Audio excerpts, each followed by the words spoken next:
Finley to throw. Over the middle, intercepted. Wolford again. Wolford the other way at the 30, the 40. Wolford to midfield. Miles Wolford with the pick. The heels on the doorstep of an enormous victory. Williams is the running back next to Howe. Play action. Howe will now lob it down the near side. Newsom with a man all over him. Pins the ball against the back of the defender and brings it in. Heels can get a first down at the 3. Now, pump fake to the right. Now he's going to run to the left. Now at the 5. Takes the shot. Pinballing off the chains for the touchdown. Sam Howe showing the toughness for 6. Cardinals down 4, 35-31. May has the shotgun snap. Pressure coming. Rolls to the right. Goes to the end zone. Touchdown!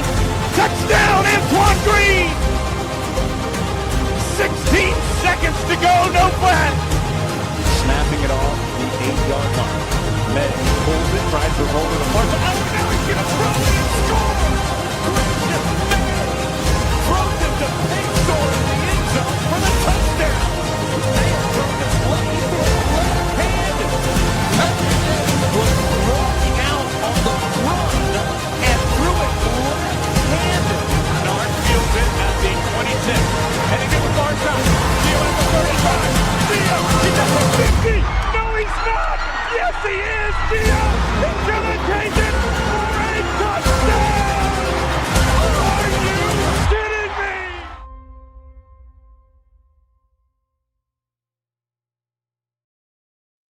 What's going on, guys? Welcome in to another edition of the Heel Tough Blog Podcast. It's your host, Anthony Pagnotta, here with you guys as always. And tonight it is time to kick off a new season of Tar Heel football as we preview the game against the TCU Horned Frogs over in Dublin as the Tar Heels look to get their 2026 season off to a fast start against one of the better teams expected to be in the Big 12 this upcoming season. We're going to talk to you all about the team that you will see on Saturday. We'll also, of course, have you guys covered with all of the storylines around the Tar Heels going into this game, the keys to the game, and then we will pick the game before it is all said and done. A lot of excitement here as we've sort of built up to this game, a lot more than there was during this time in the offseason. Carolina officially releasing the uniforms earlier today. I really like what they're doing with those, and so I'm starting to feel it a little bit. My expectations aren't super high for this team, not like some of the years past where you always seem to convince yourself that Carolina is going to make a bowl game, is going to find a way to put together some amazing season that maybe most people nationally aren't going to expect. I revealed last night, I got this team finishing the season 5-7, but I do think that, there's a possibility. I've been wrong picking against Carolina in the season opener before, and there's a possibility that could happen again. I'm hoping that's ultimately what we see on Saturday as Carolina takes their first trip over to Ireland to play in an international game to begin the season. Yeah, look, our long national nightmare is over. We have survived 9 months without a college football game to consume, a college football game to let dictate and control our emotions. And now we kind of get to see what year 2 of the Belichick. At this point, it's an experiment. It's not an era. It's not a tenure. I still think right now it's an experiment. Just what year 2 has to offer, and I think I've talked myself more into what this team can be this year. I think I'm a little bit more optimistic about what they can achieve in 2026. And a lot of that, unfortunately, does depend on what I think they can do in this game. And I hate to really, narrow it down to that, but I kind of think it's that simple for Carolina. You beat a TCU team that beat you by 34 years ago. That's a quality program on a year in, year out basis.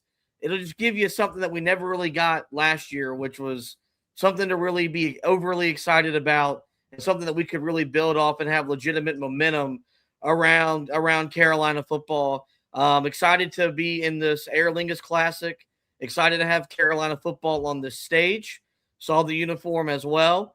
No, they're not rocking the Lawrence Taylor throwbacks like I think we were all hopeful for, or maybe expecting them to do so. Regardless, we get to see this team. We get to see this program on a national stage. Everybody will be watching Carolina football for 3.5 hours on Saturday afternoon. The hope is that it goes a lot better than when we were in a situation last year, which was standalone game, Monday night, Labor Day night. The entire football world had their eyes on Chapel Hill, and by the middle of the third quarter, the game was all but over. I'm not expecting that to happen, but we got to wait and see. It feels good to have a game to talk about, a game to preview, and one that I do think is a lot more winnable for Carolina than the national media, the local media, and even our fan base probably sit here and thinks 36 some odd hours out. Yeah, and Vegas, I mean, you're starting to get TCU up to 8.5. So a lot of people that are betting on this game, a lot of people that are tuning into this game, they expect that Carolina is going to lose and probably lose handedly in this one. It's a weird spot to be in. I think there's a lot of people that are looking at this, and I've had people that have told me, hey, I hope Carolina just completely bottoms out and that this is a disaster of a season and that they end up moving on from Bill Belichick. As I've gotten to this point, I can't get there. I don't like what Belichick and the group that is around him has done here in Chapel Hill. I would love for it to end sooner rather than later, but I can't root against this team this season. I can't root against the guys that are on this roster that have put in all this work to try to make this team better than they were a year ago. And these guys are going to be trying to put together a season that this fan base and this school can be proud of. So those are the guys that you should get behind. I think I'm definitely there. I hope a lot of people are in that similar mindset as we go into this game on Saturday against TCU. But not going to be an easy game by any stretch. TCU, one of those teams in the others receiving votes in the preseason poll. There are, quite a few reasons why people are hyped up about them coming into the season. We'll tell you about that here in just a second. But when you look at some of the game notes going into this one, Carolina, of course, looking to avenge last year's 48-14 loss in the season opener against the Horned Frogs. Again, we all remember it.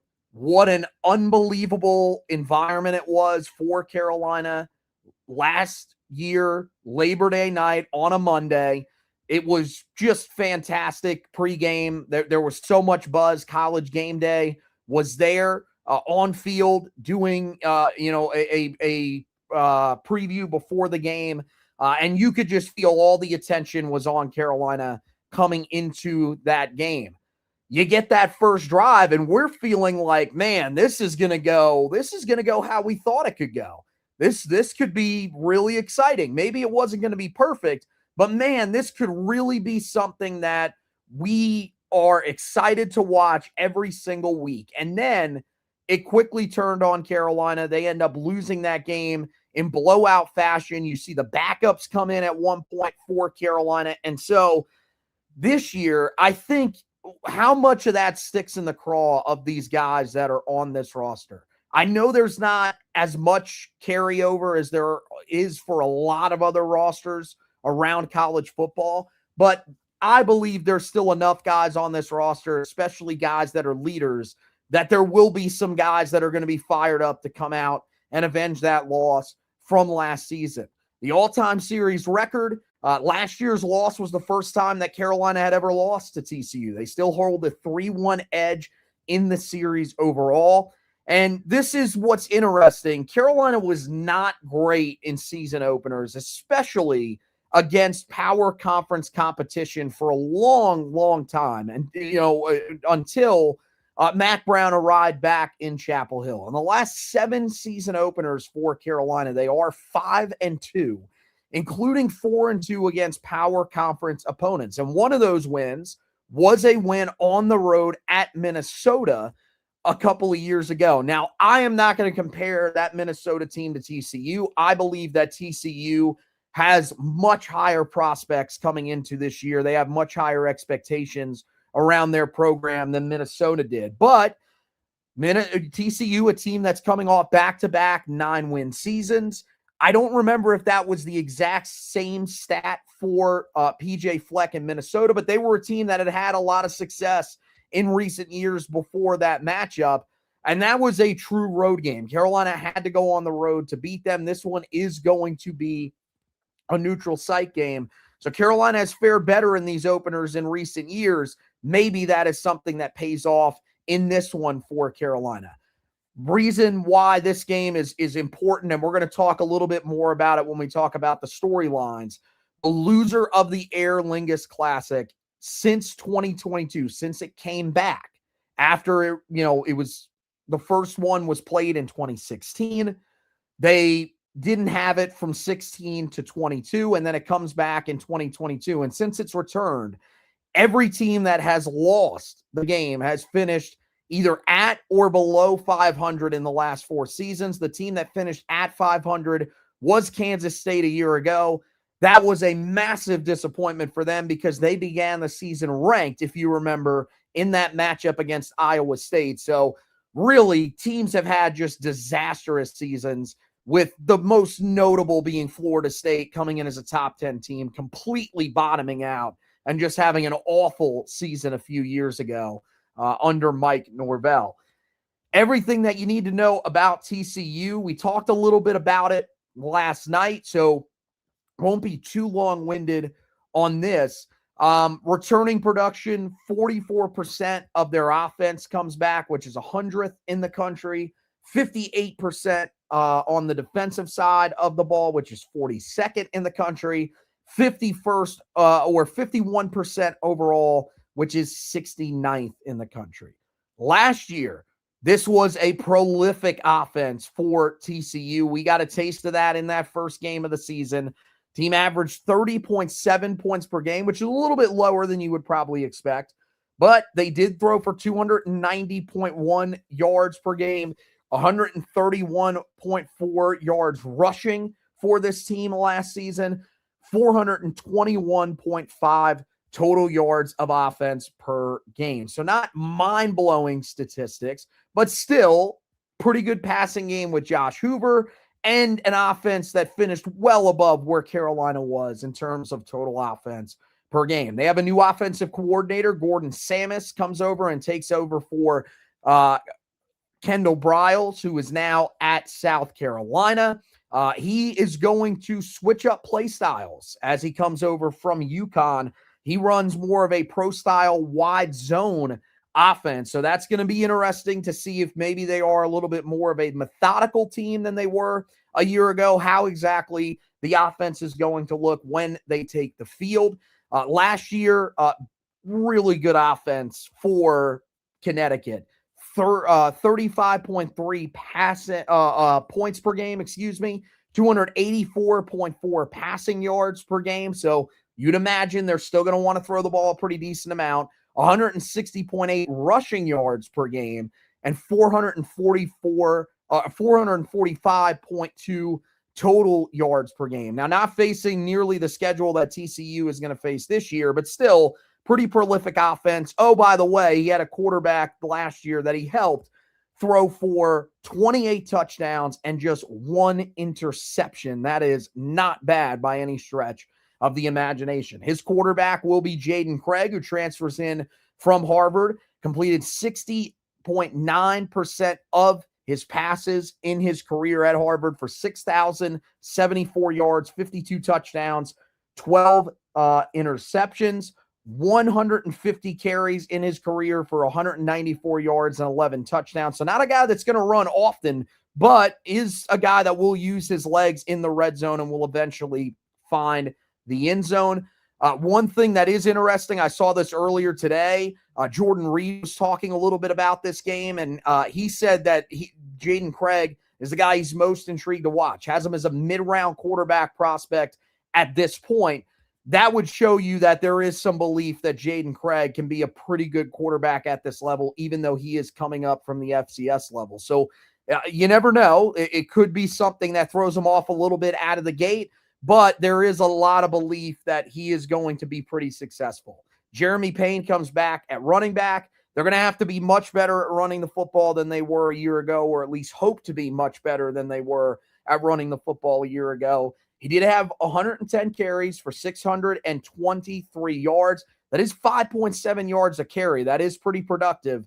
And 5 touchdowns. We'll see what exactly they're going to do in terms of how they're going to use that running game in the opener. Remember, last year, ripped off a couple of big runs that really hurt Carolina to go along with the passing game that was just tearing apart that Carolina secondary. Jordan Dwyer, a name you should be familiar with from last season. He is back to lead the receiving corps, 54 receptions, 730 yards, 13.5 yards per catch, and 7 touchdowns a year ago. Reason you should be familiar with him, 9 catches, 136 yards, and a touchdown against Carolina in the opener last year. They do lose Eric McAllister at wide receiver. That is a pretty significant loss, but they feel like Dwyer is a guy that can really take things to the next level and be 1,000-yard receiver for them this year. They also like Jeremy Scott, who transfers in from South Alabama at wide receiver. Caught just 24 passes a year ago, but they resulted in 417 yards and 4 touchdowns. That's 17.4 yards per catch. So Carolina better be aware of that in this game. There's some other wide receivers that they really like as well that have some potential. So we'll see what they turn out to be. Tight end, Cameron Pimpton is the guy that takes over after they lost their top 2 tight ends. So maybe that won't necessarily be a strength in the opener. They do like their offensive line, though, with Ben Taylor, Whitfield, and Cade Bennett as guys that return to start on the offensive line, as well as some highly touted transfers in Noah McKinney and Jaheim Buchanan that they're probably going to be counting on out of the gate. You look at this TCU offense, new quarterback, new offensive coordinator, but still probably a pretty dynamic unit that Carolina is going to be facing in this first game. Well, it's just something you expect from a Sonny Dykes-led football team. Like their identity, their MO is being, whether it's explosive, maybe now they want to be a much more efficient offense. You know they're going to be well coached because that's his background, that's his specialty. And for Carolina, you know, going into this game, I think it's kind of like what it boiled down to last year. If Carolina can limit the explosives, and I think Carolina's defense finished top 30 last year in yards per play. I think that's one of the stats I've seen from around Carolina's defense. If that translates, then that's the first, I think, real recipe to Carolina winning the game. You go back to why the game got lopsided. It was really 2 things. It was a Gio Lopez pick 6 that made a 10-7 game, I think 17-7, coupled by the fact that after that pick 6, I think he either threw another pick or they went 3 and out, and Carolina gave up a back-breaking touchdown run that kind of blew the game open. It was a 10-7 game in the middle of the second quarter before all hell kind of broke loose and things really got sideways from Carolina a year ago. Belichick talks so much about the continuity, about how they're so much further ahead this time in the year than they were a year ago. So I think it's fair to expect a defense that's going up against an offense that's got to break in a new quarterback, new play caller. Yes, they've got some of their key cogs back, but this TCU offense, they're going to be working through some things as well. Whereas last year they were kind of established with who they were with Josh Hoover there at quarterback. So I think it's a really good first challenge for this Carolina defense that we've talked so much about. They've got playmakers at all 3 levels. It's, hey, how quickly does it come together? And if it comes together on Saturday, then I think Carolina's got a really good shot in this game. And it starts with, obviously, Melchior Abujanra, and that secondary doing their thing. But can they find a second pass rusher? Can they limit the run? Get them in obvious downs and distance where Bill Belichick or Bob Diaco can get creative? They can get exotic with some of their pressures. I think all that really plays into ultimately how competitive Carolina is on Saturday afternoon. Yeah, I mean, I think you're 100% right about all of that. I mean, yeah, we'll talk about Carolina's defense and what they have to do against this group. But yeah, I don't feel like this is going to be nearly as explosive, not guaranteed to be nearly as explosive of a group as they were a year ago, at least not in the first game. Maybe this is a team that as the season goes along, they really do show that they are a team that's still that explosive. I'm interested to see what the offense looks like with Samus. I don't know if they're going to be a team that's going to throw down the field nearly as much. They might be a team that has a pretty short average depth of target. I mean, you go back to last year. Credit to our guy who changed his name, by the way. Now he is Mookie Miller 9 instead of Tar Pit 9.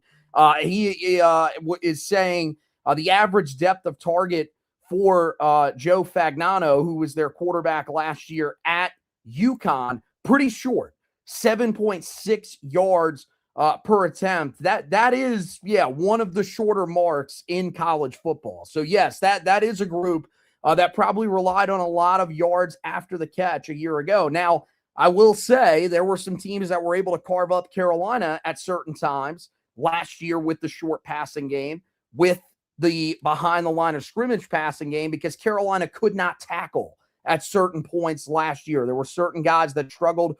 Really, just go back to that Clemson game. That is one that still drives me crazy to this day. Some of the missed tackles that Carolina had in that one. So they're going to have to be better in the first game. And that's not always a guarantee in the first game of the season that Carolina is going to be able to tackle well, or any team is going to be able to tackle well. So they got to be better there. We'll see ultimately what it looks like.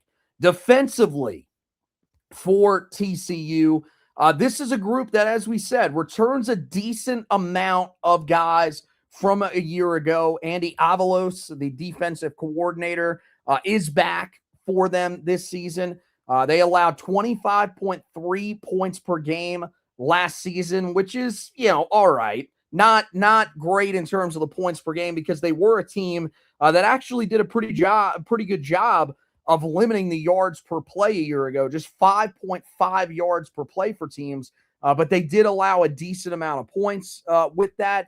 245.6 passing yards per game allowed, only 133.1 rushing yards per game allowed, and total yards, they only allowed 378.7 yards per game. So certainly a group that had a pretty successful year last season. Now, they do have some guys that they lost from a year ago that are going to be needed, or that they're going to need to replace in this first game of the season. Linebacker, probably the biggest weakness on this team going into the season, or really at least the biggest unknown for them going into this game. Caleb Alarms, who had 130 tackles last year, gone. Nnamdi Obiazor, a guy that was drafted in the 6th round of the NFL draft. So both of their linebackers selected in the NFL draft, both of those guys are gone. So they're going to have to replace those guys. Max Carroll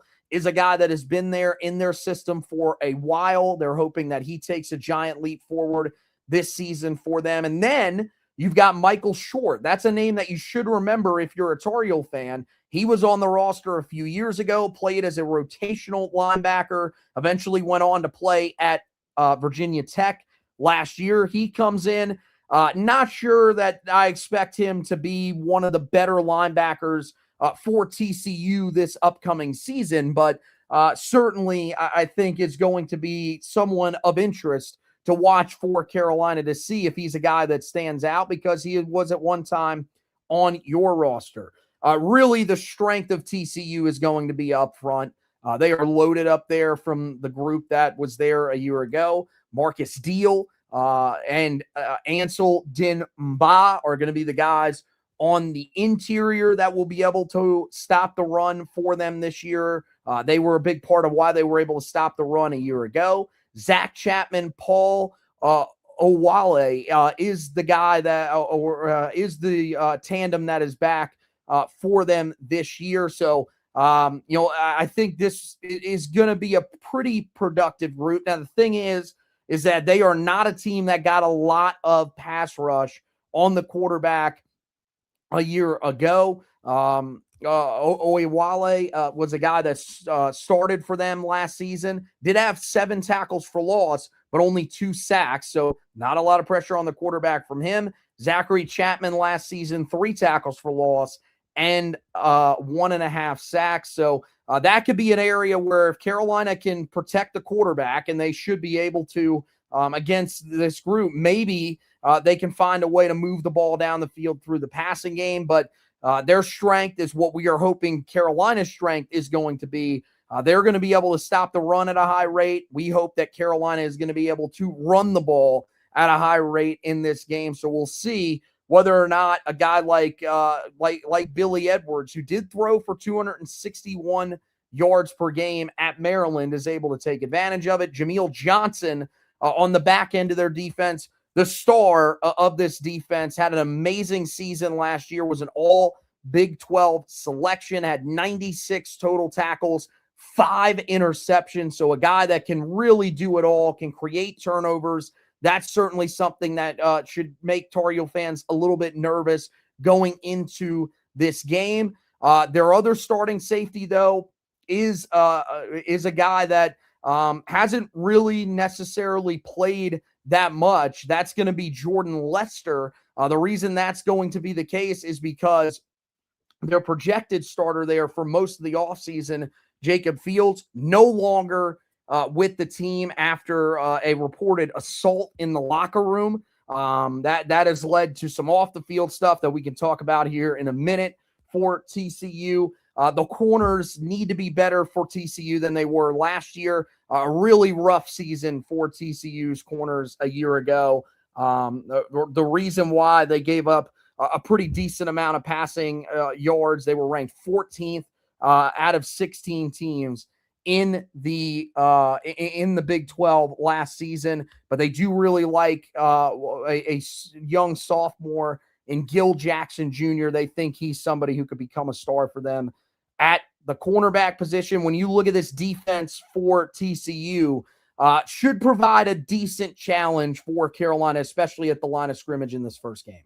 Yeah, I think, that's where ultimately every game is won or lost.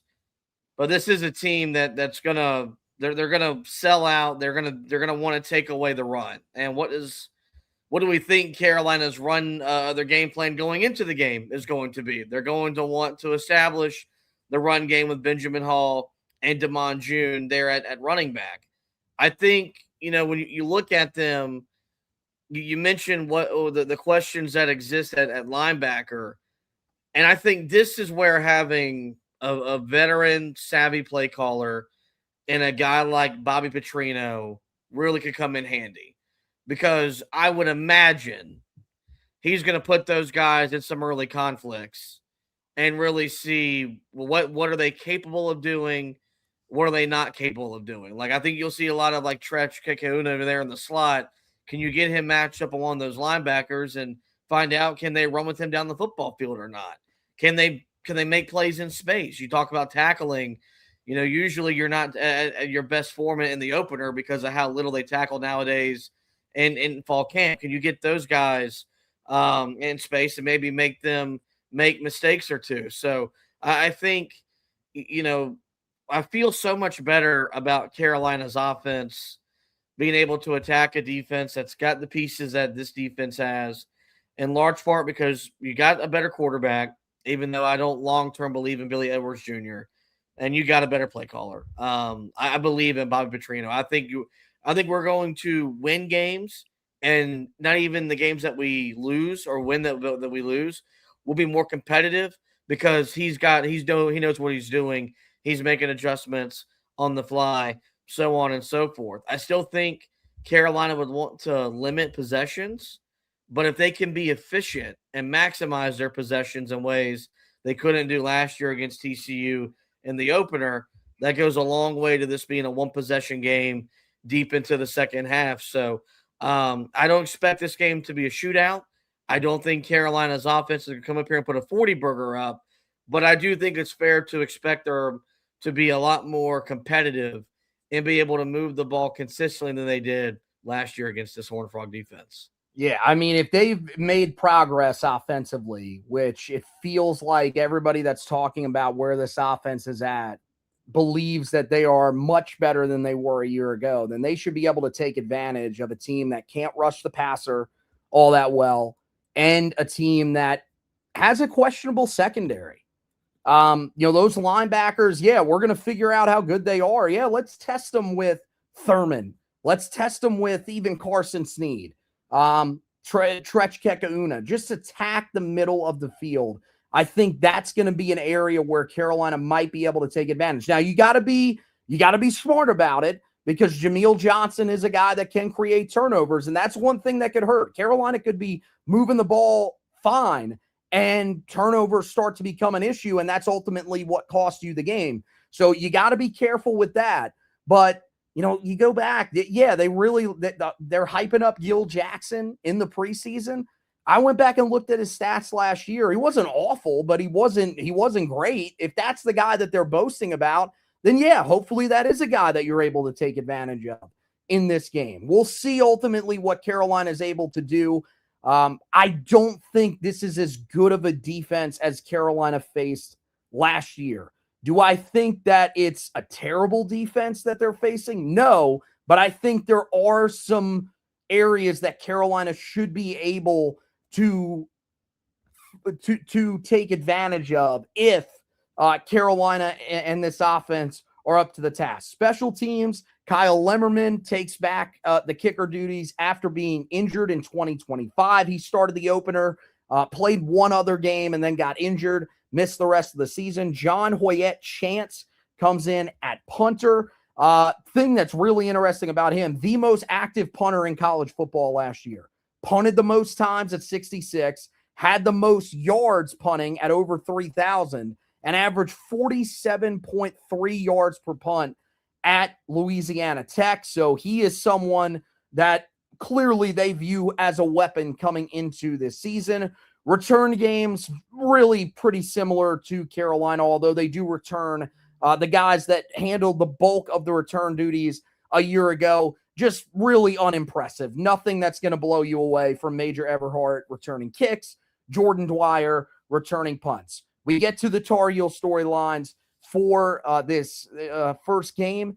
Carolina, of course, first one that you look at is Carolina trying to put a rough first year of the Belichick era behind them. I wonder how much this really floats around in the minds of these guys. I think it's more of a fan thing than it is a player thing. I think at this point, especially going through training camp, they're really focused on this year. And you can almost combine this with the second storyline that I have here, which is that the team seems to be way ahead of where it was this time last year. I think there probably are, if they are thinking about last year in any way, that's probably the comparison that they are making to last season, is that we are so far ahead of where we were a year ago. We feel much more confident going into this first game of the season. And this probably empowers these guys to believe that they have a chance to win, where I don't really know if Carolina thought they had a chance to win going into last year. You would think a team that didn't have a chance to practice during the summer because they didn't have senior leaders that could walk them through some of those player-led practices, and a team that had a quarterback that's basically started running the offense in the fall, probably wasn't very confident in themselves going into that opener last year.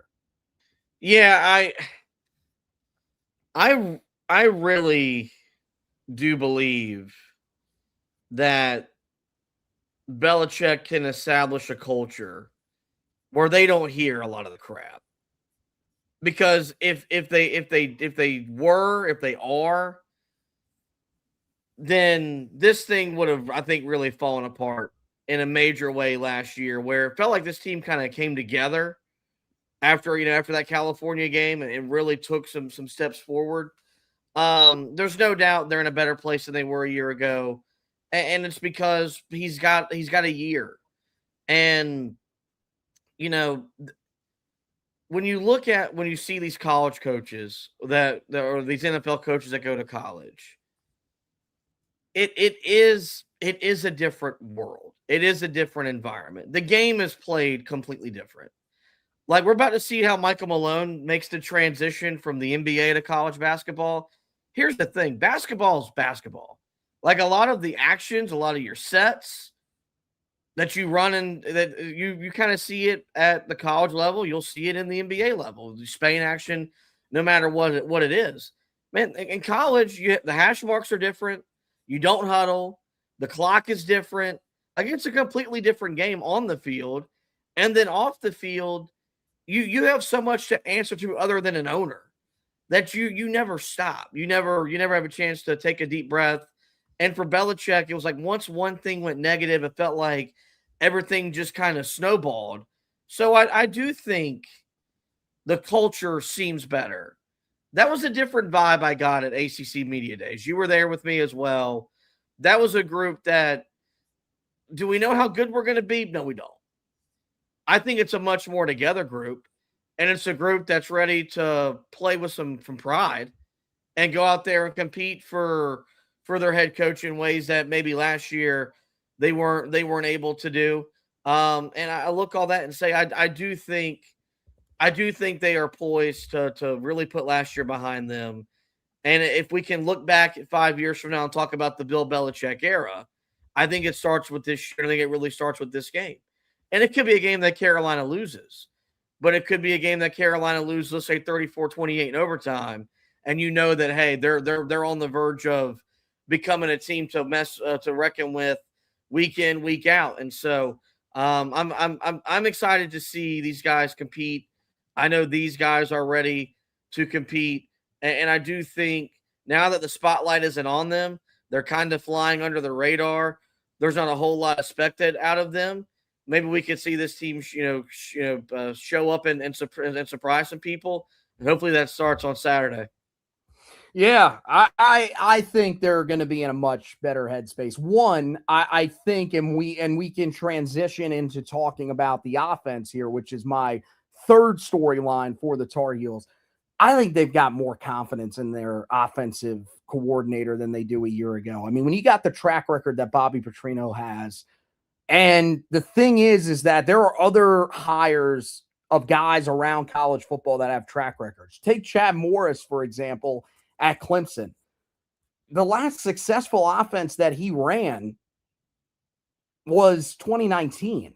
The last successful offense that Bobby Petrino ran was 2025. The numbers are there to show you this is a guy that you can trust. So I think there's going to be more trust going into the season in not only the coordinator, but also the quarterback position. No, do I think that Billy Edwards is going to come out and turn into a superstar? No. I'd love to be wrong. I'd love for him to prove me wrong, and all of a sudden he is, above average in the ACC. Maybe it's a guy that sneaks into that top 5 conversation at some point during the season. I don't see that happening. But I think it is miles ahead of where you were last year. And not all of that was on Gio. That part of that was on Freddie Kitchens. Part of it was just on timing of when he arrived. But I do think that the quarterback spot is in a much better spot than it was a year ago. And if it doesn't work with Billy, then you can turn to Miles O'Neill. You can turn to Travis Burgess, both guys that are former 4-star prospects for a reason. They've got the arm talent. They just need to show the decision-making and accuracy in order to eventually get on the field. That is a far cry from where you were a year ago. I love Max Johnson. Everything that he gave, the fact that he came back to Carolina after the injury that he suffered in 2024, worked as hard as he could to get back on the field and be ready for last season if Carolina needed him, which they did at multiple times throughout the season. I really applaud him for that.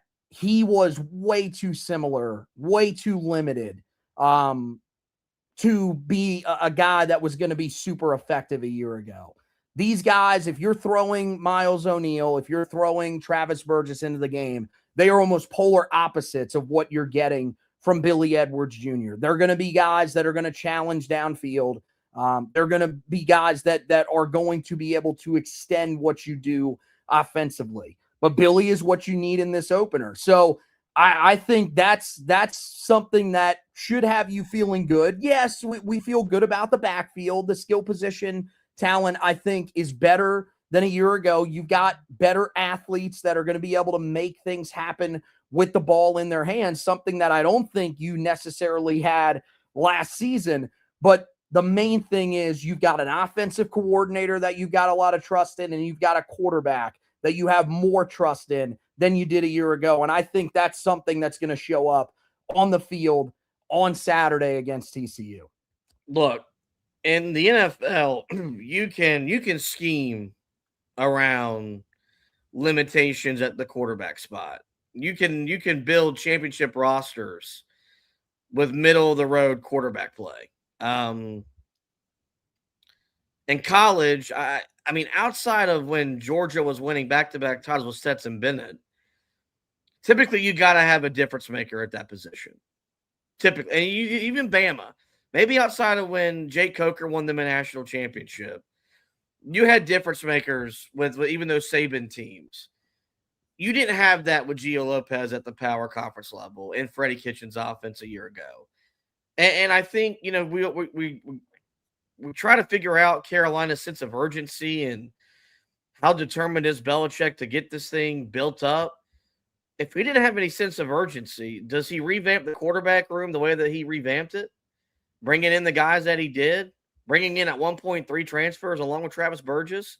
Does he go out and hire a veteran play caller in Bobby Petrino, who you know is miles ahead of what you had last year in Freddie Kitchens? You can make the argument that arguments no, that maybe they try to grow and build on what they were able to achieve at different points in the season last year. And I made it clear when they hired Petrino back in December, I was open to Gio Lopez being retained because I thought he fit that offense better.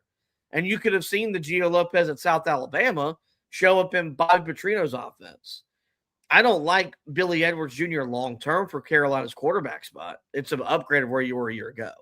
And because he has the experience. He has, like, you've seen him produce at this level.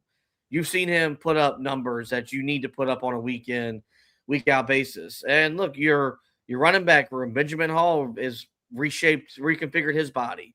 A little bit more explosive, a little bit more dynamic. I think Damon June's really poised to take a step forward.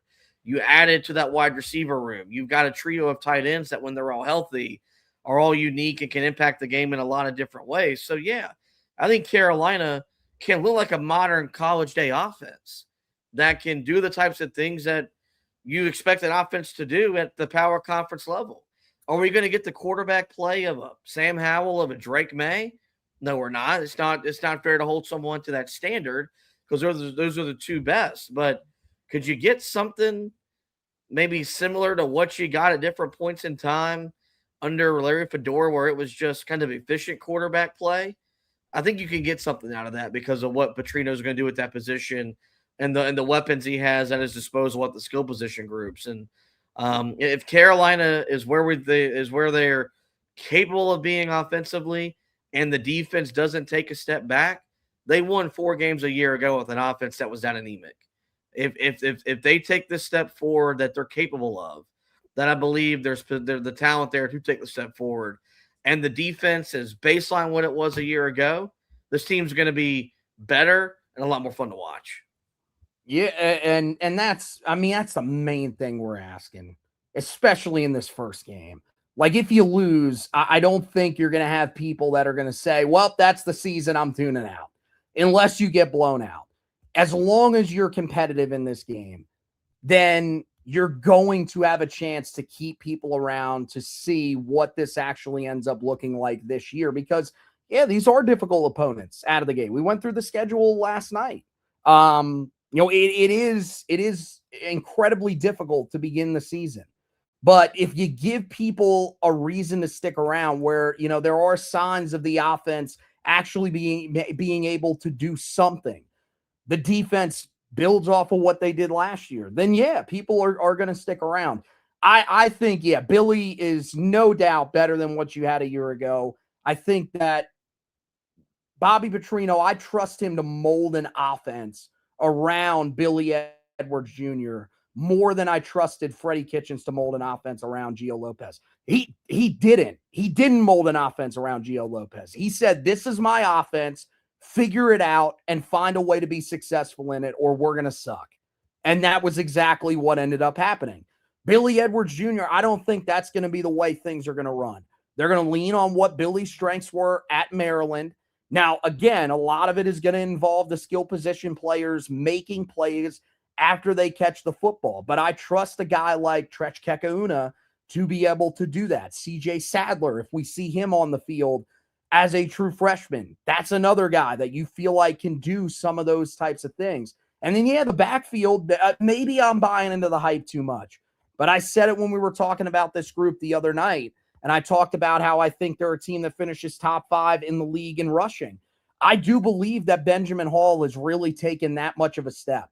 And I think he's going to be a guy that, yes, is going to run physically, but you're going to see some explosive moments out of him. That's what he was able to do when he was back at the high school level. I think Damon June probably has been working on creating some more explosive plays. And it's going to help that, by the way, you don't have to run every play in the A and B gaps because that's the only area that you feel confident in this group being able to block. I feel like there's more confidence in the tackles this season, and I feel like there's more confidence in the tight ends to be able to block on the edges to get your guys out there to make plays. And then, Jalen McGill hanging around there too could be that guy that they're looking for to create some of those explosive plays as well. Think the offense going to be better. I don't know if it's not going to be an offense like if they are not, in my mind, putting up 30 points in this game. If they do, man, more power to them. That would be incredibly exciting. I don't think that's going to happen, but they're going to be an offense that at least functions, is able to move the ball a little bit during this game. Defensively for Carolina, look, it's an unknown at this point. We have no idea what it's going to look like without Steve Belichick. It was the group that you looked at and you had the most confidence in coming into the offseason, especially after Carolina was able to retain some of the most important guys on that defense a year ago. But now, you end up losing Steve Belichick on August 6th. It was confirmed earlier today by On3 Sports and Inside Carolina, who had it first, that he will not be coaching in this game for Carolina. It's not completely unexpected. He hasn't been there the entirety of fall camp. So I think that's something that Carolina is prepared for at this point. But it's still going to be interesting that you've got Bill Belichick, who is going to, pair with Bob Diaco when it comes to prepping this group. And then Bill is going to be the guy that's going to call this defense on game day. First time since 2019 that he has called a defense. Prior to that, which he only called for about half a season after they fired their defensive coordinator in New England. Prior to that, the last time he called plays was 2010. So it has been a while since Bill Belichick has had to do this. We'll see how it looks. There are some questions at linebacker, although I'm feeling much better than I felt earlier in the offseason about that linebacker position. And we've talked about some of the questions that they have in the secondary coming into this year. Even still, it's hard to feel too negative about this group based off of the fact that they were the one positive that the team had last year. Yeah, first things first, continued thoughts and prayers to Stephen Belichick. Just want to get him back healthy, not just so he can get back to work, but just so he can get back to having his responsibilities outside of football. And then in addition to being back at practice, game planning, so on and so forth.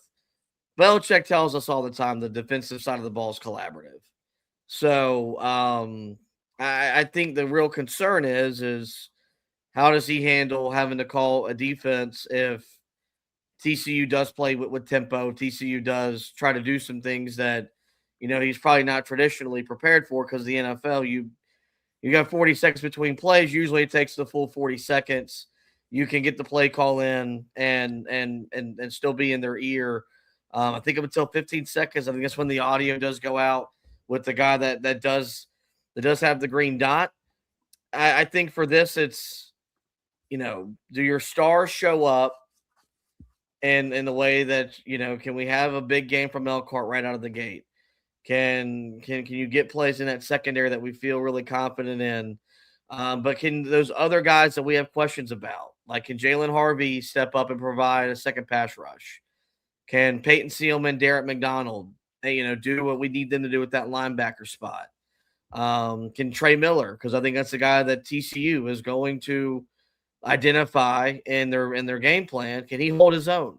Can he not be picked on like I was in middle school? Yeah. It's those things.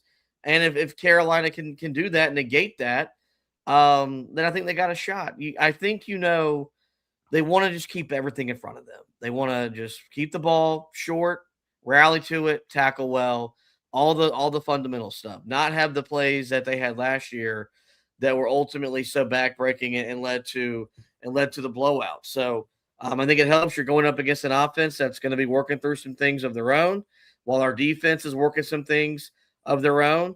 It's just which side of the ball has been coached up better to this point so far in fall camp. If Carolina's defense is a little bit further ahead than where TCU's offense is, and TCU's offense gets off to a slow start, I think that bodes well, because I think Belichick would love to have this thing, low possession game where every possession kind of matters deep in the second half, but they can kind of save some of their stuff, some of their schemes, their blitzes, their coverages, to confuse a quarterback that's going to be learning on the job while making that adjustment from the FCS level up to the power conference level. Yeah, I trust the defensive line to be able to win a lot of their one-on-one matchups. The one question mark that you still have is Jalen Harvey, because you got to see it in a game.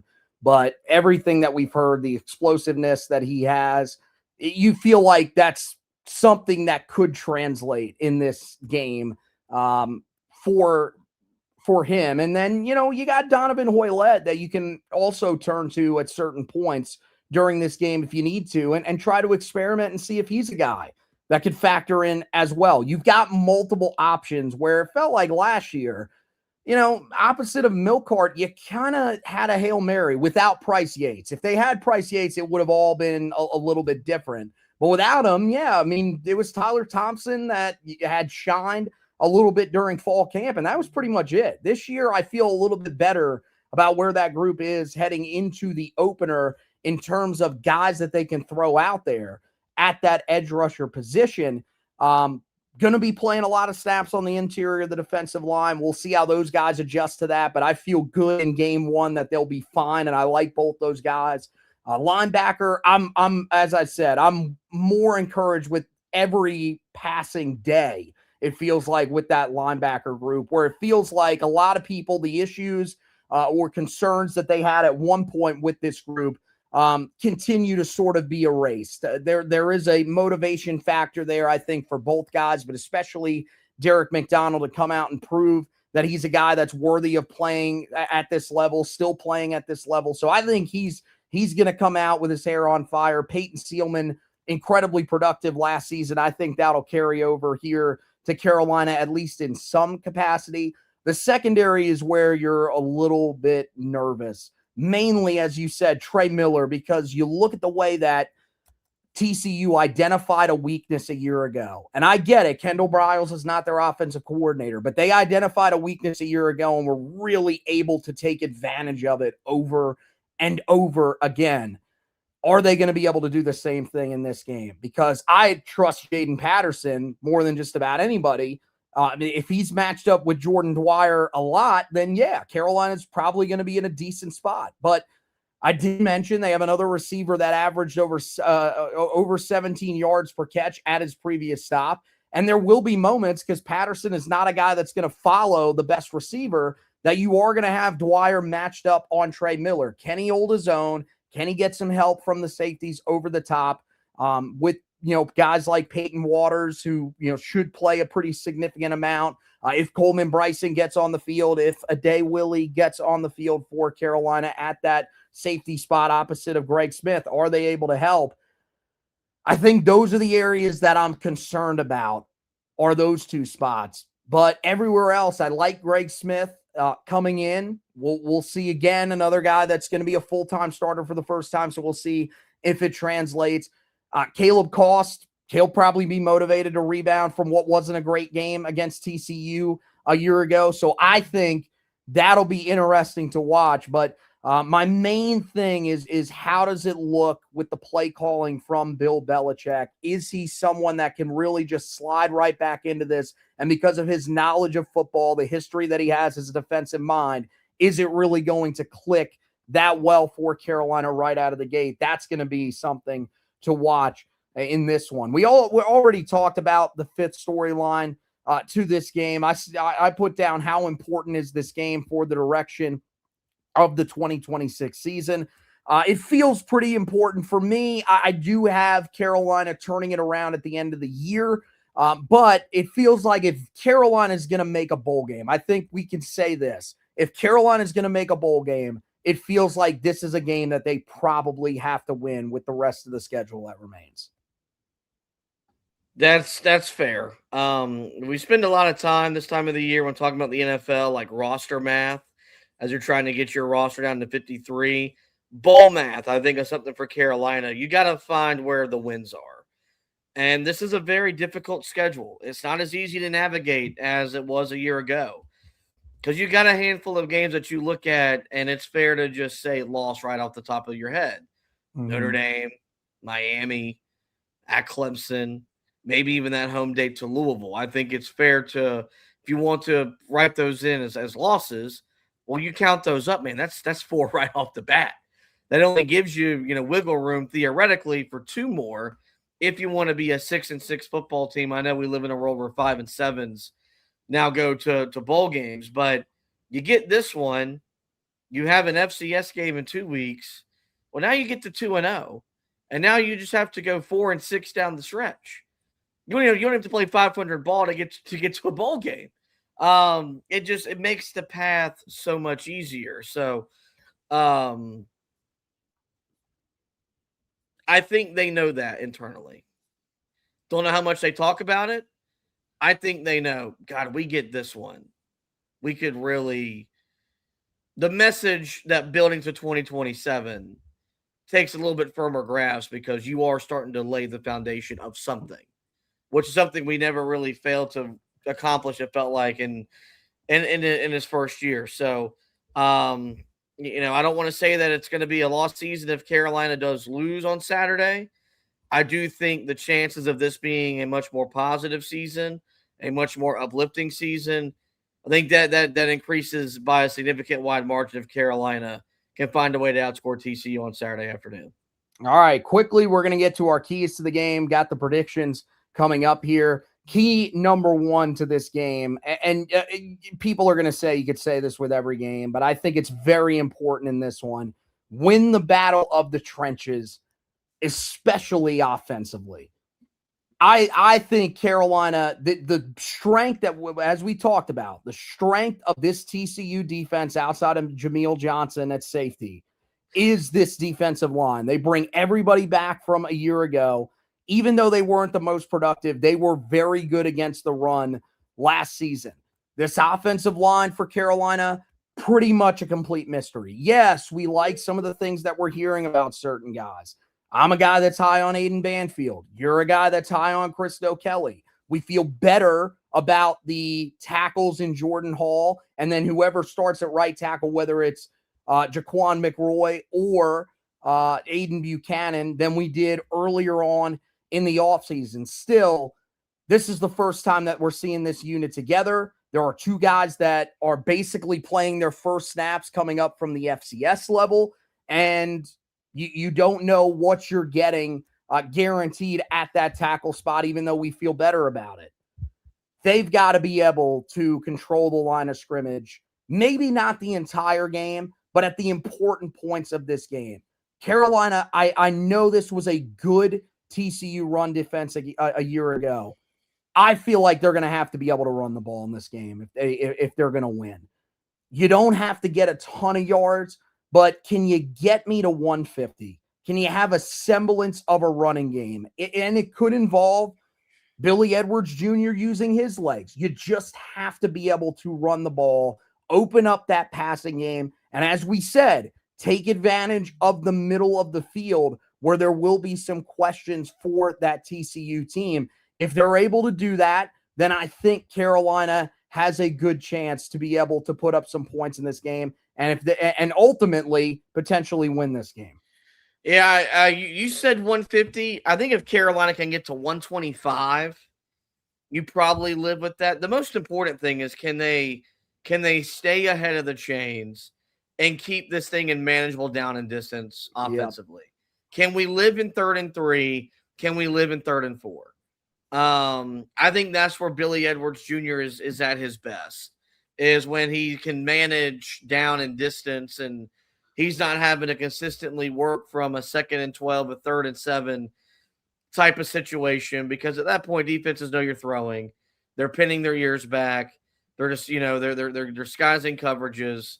And that's where sacks can pile up, mistakes can and will be made. I think the team that's the most physically fit, I think you'll be able to tell when you go into that 4th quarter which team has got their hands on their hips, which team's got their hands on their knees. It's a different type of weather game over there because there isn't really the humidity that you got to deal with when you play in the South over here stateside. But there is the chance of weather. I think both teams are going to want to establish a run game. I think both teams are going to want to try to wear each other down. Can Carolina be able to rotate enough defensively to stay fresh going deep into the second half? And can our offensive line, especially that interior, can they get enough of a push up front where they're winning the line of scrimmage deep into the first half on into the second half? I think whichever team runs the ball best, and I don't know if best means in total yards per carry, or even just rush attempts. I think that'll be a key stat to monitor because I think both teams are going to want to run it. That Carolina's got 2 backs they're going to throw at them. If Carolina can be the better running team, the more efficient running team, that's step 1 to getting a win over TCU. Yeah, and they could throw 3 running backs at him. I mean, Jalen McGill has been coming on here as they've gone throughout fall camp. He was up there speaking to the media, so he has clearly earned some respect from this coaching staff. And so, yeah, maybe he's a guy that factors in. The weather is huge, as you said. I think that's the other thing. If it's raining really bad, you're not going to want to be a team that's turning this into an air raid game. Even if the weakness of this TCU defense could be their pass defense again, you're going to want to be able to run the ball. That's why I think 150, maybe I'm asking too much, but I would love to see them be able to at least reach that mark in this game. Maybe even get, 175, somewhere in that range with the guys that we've been talking about so much this offseason. Second key to the game is take care of the football. Carolina, they didn't do an awful job of this in the first game last season. But still, you mentioned it. The key turnover in that second quarter was really what shifted the game from being close to completely getting out of hand. I think that's what you've got to avoid in this one. If you want to have any chance of winning this game, you need Billy Edwards Jr. to hang on to the football. That's the reason that you rolled with him at quarterback. And yeah, part of it is on the rest of the guys as well. We know Carolina has had some issues during the past year with wide receivers holding on to the football. We had multiple fumbles, including the one in the game against Cal that literally cost you a victory. That's something that you've got to see in this game, is the skill position guys holding on to the ball. But mainly, we need to see why you went with Billy Edwards Jr. It's because he takes care of the football.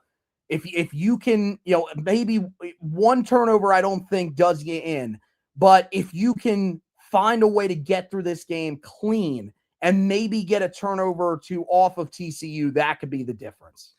And I think this really goes hand in hand with what Carolina can do when the battle in the trenches, being able to establish the run game. Because I think you, in an ideal world, 25 pass attempts is like the magic number, I think, for Billy Edwards Jr. If you get in a situation where you can't run it, so you have to throw it, or you get behind 17 points in the first quarter, you're having to play catch up, and you got to start throwing it. That's just where, and it's not just Billy Edwards Jr. Any quarterback would be suspect to turnovers. And that's what happened last year. The game kind of quickly got away from Carolina. It put them in a situation where they couldn't try to run the ball, couldn't try to build some play action stuff. And the offense just completely bogged down and they got on to get blown out. I think Petrino is going to be very mindful of that. I think he's going to want to keep the stuff short.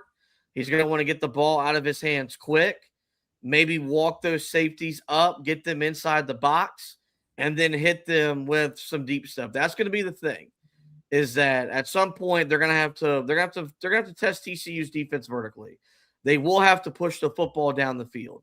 I don't think they can dink and dunk their way to a victory. I may be wrong, but I do think you're going to have to hit some explosives in the passing game. But if he has a stat line where he's 30 of 45 for 330 yards, 3 touchdowns, but 3 picks, that does nothing for you. Like that, it kind of comes out to really a net negative. So really, to me, if Carolina can run it, limit how much he has to throw it, and he can be efficient in the pass game, I think that goes a long way. And then on the other side, it really comes down to, can you just get some consistent pressure on Craig? Can you put him in a money pocket? Can you make his mechanics break down? Can you get that clock in his head sped up? Can you do some of those things, trick him into a coverage or two, and throwing the ball into harm's way? As much as Carolina needs to protect the football, I think they need to force some turnovers as well. And it really comes down to Melcarter, Abu-Jali, that pass rush, setting the tone and making it known they're going to make life hell for him for 60 minutes. Yeah, that's going to be big, man. This has got to be one of those milk cart games. We want to see more consistency, but this is one of those games you got to come out of the gate flying if you're milk cart. Not saying that you need to see that, not even the sacks necessarily, but can you get consistent pressure throughout the game? I would love to see at least 1 sack in this one, but if you can get consistent pressure, if Jalen Harvey is helping you with that, if Hoylett is helping you with that, if you're throwing some blitzes, I do think that was one thing that Carolina lacked at times last year. You go back to some of the successes that they had previously with their linebackers getting after the quarterback. Last year's guys, and Kamori House was undersized, so it made sense. Andrew Simpson a little bit too. You didn't see those guys get to the quarterback the way that some of the previous linebackers did for Carolina. If you see those blitzes be effective in this game with a Derek McDonald, who's a former defensive lineman, and Peyton Seelman, who I think it just loves the physicality and will be able to handle that, then I think you're going to be able to have success in this game. Protecting the football, it goes back to what you said. Getting behind the chains is really the biggest concern. There's no doubt about that. That was an issue for you early on in the season last year, was you were in these 3rd and long situations, forcing some of these throws that aren't necessarily the strength of your quarterback.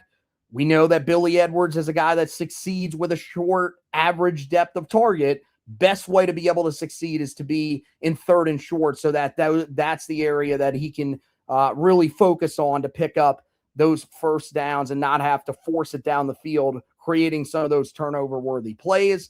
The last thing that I have on here is limit big plays. Carolina got killed by them last year, whether it was in the passing game or in the running game. I'm more concerned about it in the passing game, but part of that goes into what we just talked about with them getting pressure on the quarterback. The other thing is just don't get destroyed off the line of scrimmage. That really comes down to Trey Miller taking the steps that the coaching staff believes that he has taken in the offseason. That goes to, Peyton Waters being a guy that has earned the starting job for the right reasons. Caleb Koss being a little bit better than he was in the opener last year. If that ends up happening, then Carolina is going to be able to, at least keep this game respectable from when it comes to what TCU's offense is able to put on the board, and that will give them a chance to win. Yeah, I think this is where that continuity on the defensive side of the ball, the communication, you go back to some of the stuff early on in the season last year, some of their breakdowns were just a lack of communication. Some of it was physical. Some of it was just guys not being at the right place at the right time. But you can't give up, 3-4 explosive plays, whether they turn into scoring plays or engineer scoring drives. I do think Carolina's going to keep the ball in front of them, rally to the ball, and then it just comes down to tackling, making plays. Carolina, when they did that last year, that's when the defense, in the middle of the season, really took a step forward. When they struggled with that, that's when you had the plays against TCU in the opener. Some of the plays the back half of the year against Wake, Duke, and State, where Carolina failed to tackle, where the defense maybe wasn't as efficient getting off the field like it had been prior to that. So, you know that there's going to be there. You understand going into this that like Trey Miller is going to be someone that's going to be targeted, and if he makes one play, it doesn't mean they're not going to come back to him. You know that they're going to figure out, hey, how does Peyton Seelman hold up if he gets matched up with a wide receiver? Where's Derek McDonald? Like, these are going to be guys that TCU is going to scheme to try to attack. And it's just all about those guys doing their job. And if they make one play, get back up, make another play. That was the problem with Marcus Allen last year. Was he made a play? TCU wasn't discouraged. Came right back out, and the next play gave him a touchdown. The next drive, it was penalty. And then those mistakes really started to mount, and they really started to hit Carolina for big play after big play. They're going to probably play a shell, keep everything in front of them. And as long as the communication is on point, I think Carolina will live with them having to move the ball 12, 14 plays at a time, as opposed to them moving the ball 75, 80 yards, 4 to 6 plays. So, I think Carolina is going to want to – they're going to have to hit them. They're going to have to find them on offense, but they're also going to have to limit them defensively. And I think TCU is going to understand that, hey, there's one side of the defense that Carolina feels good about. There's another side that they're still looking for answers. Let's see if we find those answers in this football game. Yeah, make them dink and dunk up and down the field, and it gives you a chance to get off the field.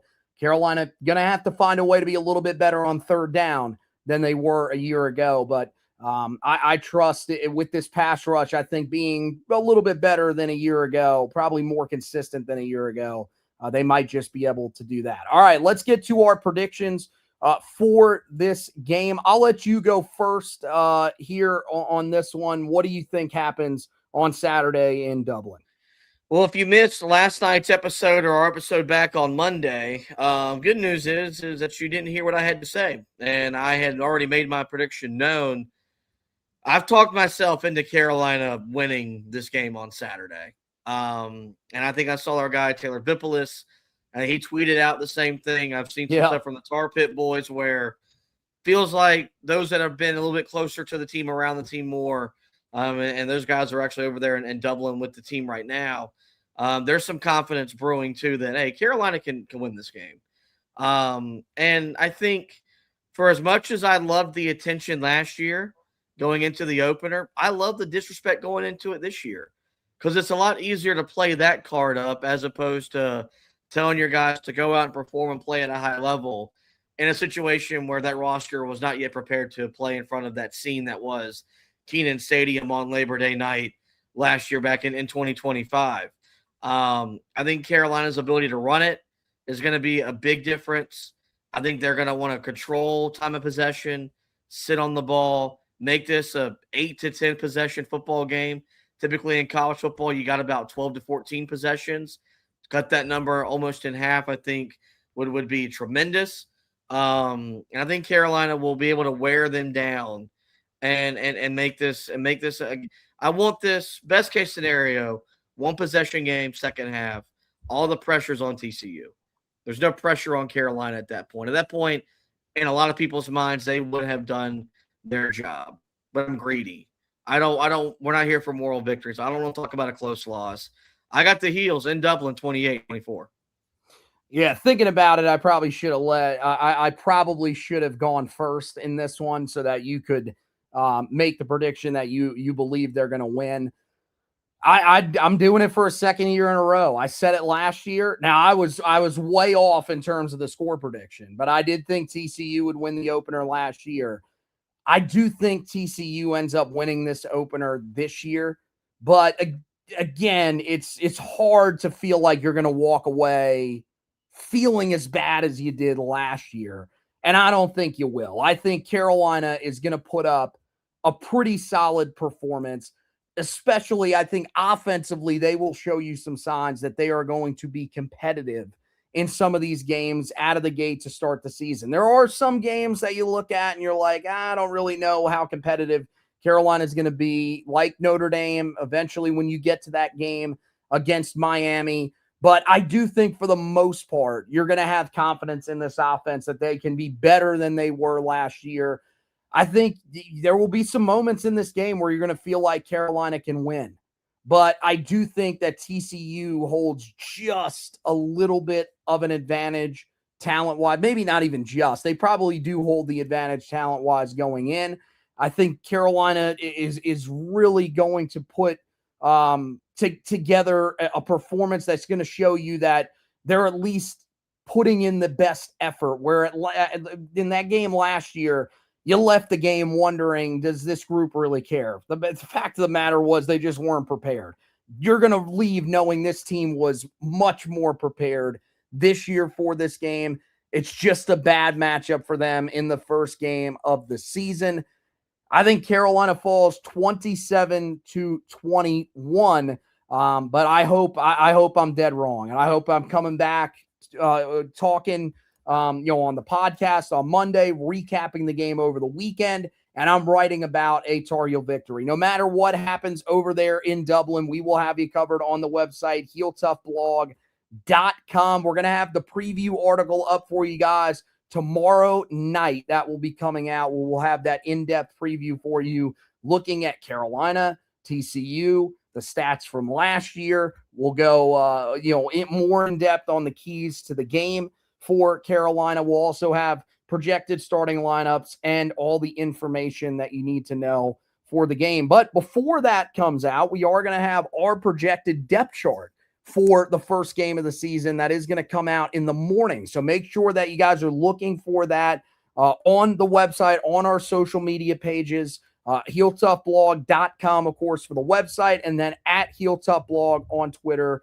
at HeelToughBlog on Facebook for those or for both of those articles. We will, of course, have you covered after the game is over with a recap, my takeaways from the game. That should be up sometime on Sunday because, unfortunately, I do have to work on Saturday night, so I won't be able to get it up then. But it'll be up on Sunday for you guys to get yourselves ready for what will be an exciting podcast, regardless of what ends up happening on Saturday. We'll be back on Monday to recap the game for you. So plenty of football content coming your way over the next couple of days. Meanwhile, we did have the basketball news for you guys that Cameron Fens was deemed ineligible, at least for the time being. We'll see what ends up happening with his situation. If there's any news on that front, we will definitely be posting that on the website, even during this busy college football weekend. But we'll see. It could take a little bit of time for that to play out. Go back, watch the edition of the podcast that we did for the Four Corners podcast on that topic earlier this evening on the same places that you are listening or watching this podcast at. Last thing, head over to that YouTube page, give us a subscription before the season starts. Really appreciate everybody who's been on board with us here during this offseason. Now we're getting to the exciting stuff where we get to cover games, so you're going to want to be locked in for each and every edition of the podcast. But that's going to wrap it up for this edition of the show. Want to thank Josh for hosting with me. Want to thank you guys for watching and listening. And as always, go Tar Heels.